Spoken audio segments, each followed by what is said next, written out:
হিন্দু উদ্বাস্তু আছেন, মতুয়া আছেন, নবশূদ্র আছেন, তাদেরকে মঞ্চ থেকে আশ্বস্ত করছি, আপনাদের ভয় পাওয়ার কোনো কারণ নেই।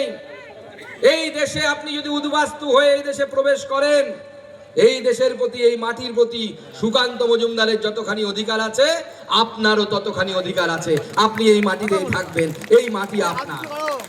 আপনাদের ভোটার লিস্টে নাম বাদ চলে গেছে, কিছু হয়েছে, চিন্তার কিচ্ছু নেই। আমরা আছি, বিজেপি আছি, একজনের উদ্বাস্তুর নাম ভোটার লিস্ট থেকে কাটা যাবে না, যাবে না, যাবে না। আমরা তাদের ব্যবস্থা করব। বন্ধুগণ, তাই আগামী এই নির্বাচন অনেক গুরুত্বপূর্ণ নির্বাচন। এই নির্বাচন আমাদের মাথায় রাখতে হবে, 21-এর নির্বাচনে আমরা এই বসিরহাটে একটিও পদ্ম ফুল ফোটাতে পারিনি। এবার আমাদের যাত্রার প্রথম সভা, নর্থ 24 পরগনার যাত্রার প্রথম সভা এই হিঙ্গলগঞ্জ বিধানসভা থেকে হচ্ছে।